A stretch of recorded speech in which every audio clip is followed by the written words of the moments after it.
박승미 변호사님, 이재명 후보의 비서관인 김모 전 비서관이 누리꾼들을 고소했다. 자, 이거 어떤 일을 고소한 겁니까? 이재명 후보가 경남도지사 재직 시절에 비서관으로 일했던 김 전 비서관이 누리꾼 40명 정도를 경찰에 고소했습니다. 이 누리꾼들이 지난 김혜경 씨의 낙상 사고와 관련해서 이재명 부인이 부부싸움을 한 뒤에 안아골절을 당해 봉합 수술을 했다. 그 원인은 이 후보와 김 전 비서관 사이의 관계가 노출되었기 때문이다. 두 사람 사이에서는 혼외자도 있다는 허위 사실을 유포했다는 겁니다. 이 김 전 비서관은 자신은 아이를 키우는 보통의 엄마인데 이 경기도지사 재직 당시에 비서관으로 근무했다는 이유로 허위 사실 유포를 더 이상 인내할 수 없다는 취지로 고소장을 제출했습니다. 40명을 고소했다는 것은 그동안 상당 기간에 걸쳐서 자료를 추출하고 분석하는 과정을 거쳐 충분한 준비 과정을 충분하게 거치고 난 다음에 고소를 했다는 의미입니다. 사실 이 후보는 공적 인물이기 때문에 많은 국민들이 당연히 비판할 수 있고 평가할 수 있습니다만 이 고소 대상 내용은 구체적인 사실이 적시되어 있습니다. 이 경찰 수사가 진행되면 이 글을 작성한 누리꾼들의 경우에는 단순히 평소 이재명 후보 이미지상 나는 그렇게 생각했다 이 정도 변명으로는 이 사안이 쉽게 넘어갈 수는 없어 보입니다. 만약 유죄가 인정된다면 이 단순한 평판을 넘어서선 상당히 구체적인 사실 적시였고 이로 인해 일시적이나마 우리 사회에 상당히 큰 반향을 불러일으키는 상황이다 보니까 통상 명예훼손 사건은 벌금형이 그치는 경우가 상당히 많습니다만 이 사안은 벌금형 수준을 넘어서서 집행유예 이상이 선고될 가능성도 상당히 높아 보입니다.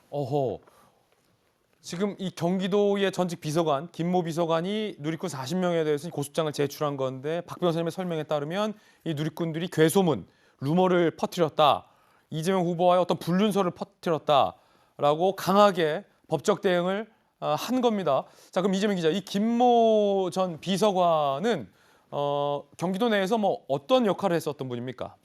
이재명 후보 굉장히 인연이 깊죠. 그러니까 2010년 시장 선거 전부터 굉장히 그 시민단체 활동을 하면서 2000년대에 처음 만났다는 거고, 그리고 나서 이재명 후보가 당시 성남시에 당선되니까 시장직 인수위원회 간사로도 활동을 했다. 그러니까 인수위원회 간사가 됐다는 건 그만큼 이제 본인이 가장 믿고 같이 그러니까 시정 활동을 할 인물들을 발탁했던 거죠. 그리고 나서 이제 경기도지사 당선 이후에는 경기도청 비서실에서 근무할 정도로 굉장히 가까운 사이다. 지금 이렇게 알려지고 있는데, 그렇다 보니까 누리꾼들이 저렇게 허위 사실을 막 유포하는 그런 일들이 벌어진 것 같은데, 저게 만약에 진짜 사실이 아닌 상황에서 아무런 근거도 없이 그런 얘기를 했다 그러면 저건 굉장히 진짜 악의적인 소문이죠. 그런 점에서 고발에 대해서 좀 적절한 어떤 법적 조치들이 필요하다 이런 생각이 듭니다.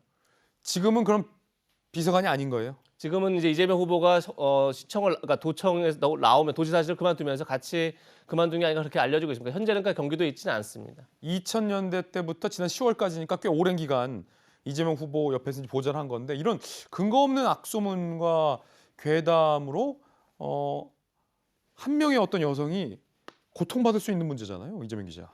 이건 단순한 고통이 아니죠. 그야말로 지금 본인 스스로가 평범하게 아이를 키우는 엄마다 얘기한 것처럼 이거는 한 가정의 문제기도 하고 이건 집안의 문제기도 하고 굉장히 어떻게 보면 한 가정을 파괴할 수 있는 그런 중범죄인 거죠. 그런 점에서 만약에 저것이 진짜 아무런 근거도 없이 이렇게 유포를 시켰다면 전 마땅히 법적 처벌을 받아야 된다. 마땅한 죄의 대가를 받아야 된다는 생각이 듭니다. 판사 생활 오래 하셨으니까 이럴 때는 형량을 어떻게 내리십니까?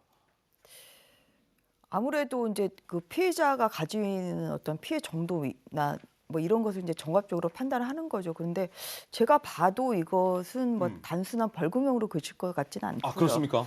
왜냐하면 이거는 또 선거에도 영향을 미칠 수 있는 그런 얘기이기 때문에 이게 만약에 이제 또 허위라고 밝혀진다고 하면 그거는 거기에 상응하는 이제 책임을 물어야 되겠죠. 근데 무료하는 것은 이제 선거가 아직 이제 4개월이 남은 시점에서 이제 이러한 유언비어들이 지금 또 이렇게 떠돌기 시작한다는 것이 꼭 비단 이재명 후보 관련한 것뿐만 아니라 이제 앞으로도 또 국민의힘의 윤석열 후보 관련한 또 여러 가지 유언비어가 또 있을 수도 있습니다. 예. 그래서 참 그런 것은 어떻게 그게 사실이 아니라고 그러니까 허위라고 사실 입증하기가 정말 이 당사자로서 쉽지가 않은 거거든요. 그래서 이제 그런 면에서 좀 이렇게 이제 유언비어가 놔두는 것은 저 바람직하지는 않는 것이고요. 좀 그런 차원에서 이번 선거는 조금 더 아무튼 유언비어가 서로 이제 서로 양당의 후보들에게 오히려 더 좀 집중적으로 올라갈 수 있다는 면에서는 좀 선관위에서도 저는 좀 좀 지금부터 좀 더 엄중하게 그렇게 그 선거 관리를 할 필요가 있다. 좀 그런 생각을 가지고 있습니다. 강력한 처벌이 예상된다라는 네. 또 판사 출신 전주현 의견까지 들어봤습니다.